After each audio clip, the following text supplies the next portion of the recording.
नमस्कार.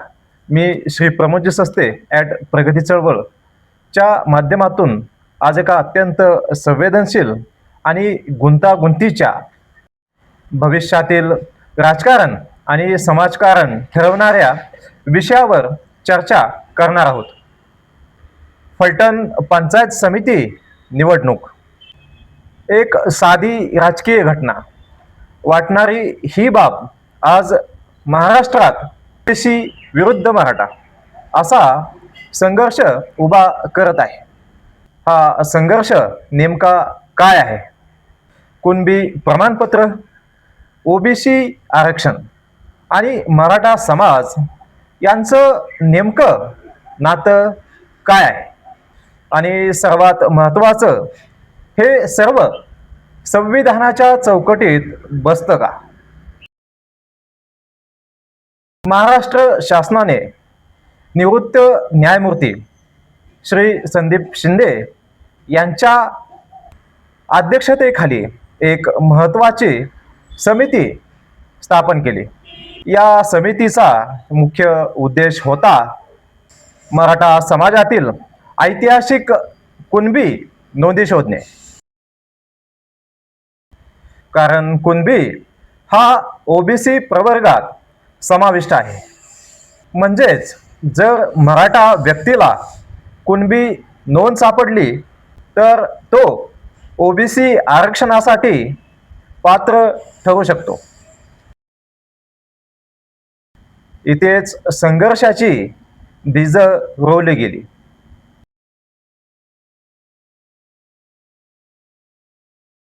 फलटण पंचायत समितीमध्ये एक ऐतिहासिक घटना घडली. कुमारी शिवांजली विक्रम भोसले कुणबी प्रमाणपत्राच्या आधारावर ओबीसी महिला प्रवर्गातून सभापती म्हणून निवड झाल्या. ही निवड बिनविरोध झाली. याचा अर्थ काय? मराठा समाजातील एका घटकाने ओबीसी आरक्षणाचा प्रत्यक्ष लाभ घेतला. या घटनेनंतर धनगर, माळी आणि इतर ओबीसी घटकामध्ये तीव्र नाराजी व्यक्त झाली. प्रमुख ओबीसी आंदोलक लक्ष्मण हाके यांनी फलटणमध्ये येऊन आपली भूमिका स्पष्ट मांडली. त्यांचा आरोप काय? ओबीसी आरक्षणावर अतिक्रमण होत आहे. निर्णय प्रक्रियेत ओबीसी, एससी, एसटी घटकांना स्थान नाही. मराठा राजकीय वर्चस्व वाढत आहे. आणि सर्वात वादग्रस्त म्हणजे त्यांनी वापरलेली आक्षेपार्ह भाषा. ती भाषा केवळ व्यक्तीवर नव्हे तर सामाजिक तणाव वाढवणारी ठरते. फलटणमधील राजकारण हे नेहमीच प्रभावी घराण्यांभोवती फिरत आले आहे.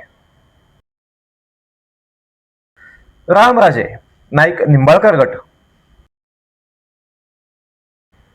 रणजितसिंह नाईक निंबाळकर यांचे नेतृत्व.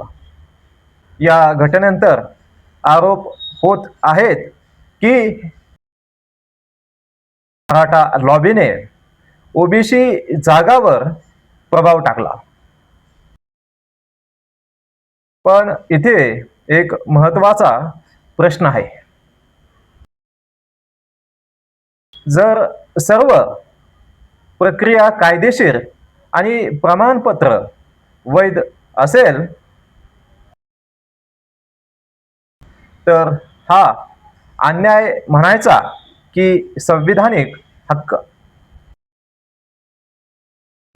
भारतीय संविधानाने प्रत्येक नागरिकाला समान संधी दिली आहे. ओबीसी आरक्षण हे सामाजिक आणि शैक्षणिक मागासलेपणावर आधारित आहे.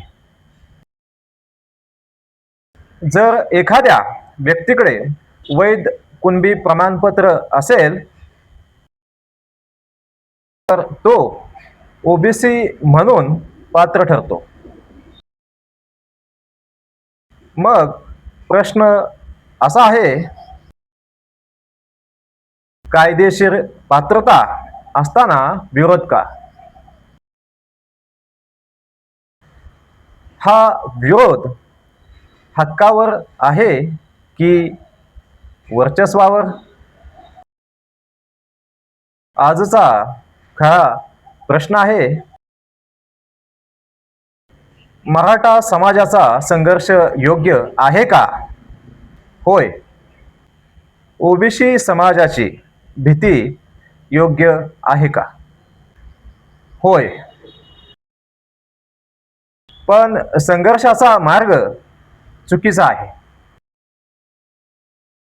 एकमेका विरुद्ध नव्हे तर धोरणात्मक स्पष्टतेसाठी लढा हवा. लोकशाहीत प्रत्येकाला अभिव्यक्ती स्वातंत्र्य आहे, पण ते जबाबदारीनं वापरणं आवश्यक आहे. प्रगती चळवळचा उद्देश एकच, समाजाला विचार देणं, संघर्ष नव्हे. मी श्री प्रमोदजी सस्ते. पुन्हा भेटूया नवीन विषयासह.